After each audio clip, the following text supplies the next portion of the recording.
The Damon Runyon Theatre Hour. Damon Runyon is acknowledged as one of the great writers to come out of 20th century America.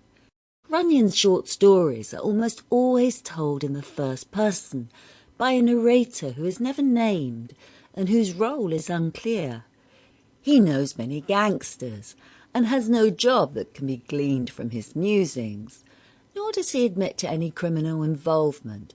He is a bystander, an observer, an average street-corner Joe.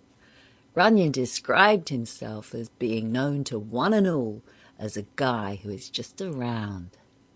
That line seems to say a lot about Runyon and his life. It was like you were with him on some street-corner hustle or some shady dive, and he was filling you in on all the angles, all the gossip, all of life. He was who so many people wanted to be with, or so many people wanted to be. Of course, the cliché about newspapermen and writers is that they are heavy drinkers, chain smokers, gamblers, and obsessively chase women with a sideline in the gathering of stories and facts, and actually getting something written just before the deadline hits. That seems like Damon Runyon and his life summed up in one sentence. His stories became legendary ways of looking that bit differently at America, of soaking up the atmosphere of a glamorous and rip-roaring age and distilling it into black and white type, or in our case, the Damon Runyon Theatre Hour. Here's our first story.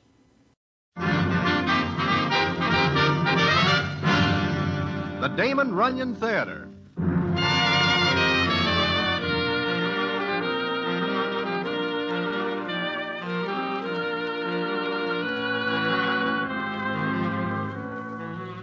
Once again, the Damon Runyon Theatre brings you another story by the master storyteller, Damon Runyon.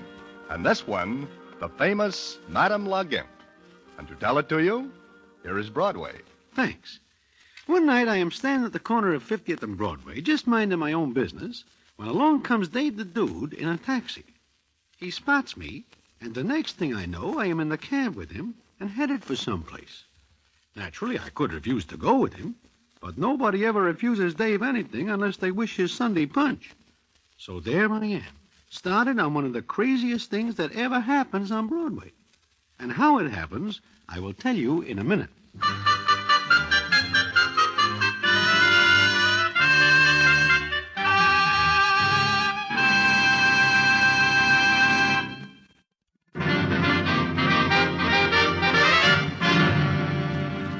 Now, back to the Damon Runyon Theatre and the famous story, Madame La Gimp.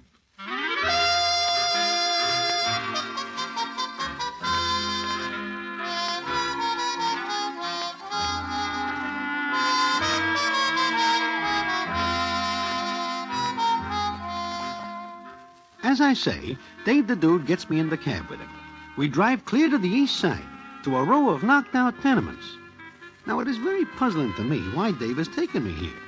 But he says nothing until we get out and walk up 1,900 flights of stairs. While we are climbing up and up, Dave says, "It's on the top floor." "What is and why? We should hit snow pretty soon." "You know Madame La Gimp?" "Sure. The old doll that hangs around the theaters, selling two-day-old newspapers and tired flowers from the undertaker's parlor? So what?" "We're going to see her." "Oh, I see. That explains everything." "Here we are. This is it." If she is not at home after we climb this mountain... "She's home, all right. They brought her back from the hospital." "Hospital?" "Yeah. She tries to knock herself off last night. And I wish to see why." "Maybe she tries it again. There is no answer to your knock." "Come on." "Madam." "Hey. Madame La Gimp." "Where is the light?" There's a gas jet right there. Light it." "Yes. This is real old-fashioned." "Look. Dave. There she is." "Madam. Hey. Madame La Gimp." "She is sleeping with her eyes open." "Maybe she... Hey. Madam. Huh? Madam, look.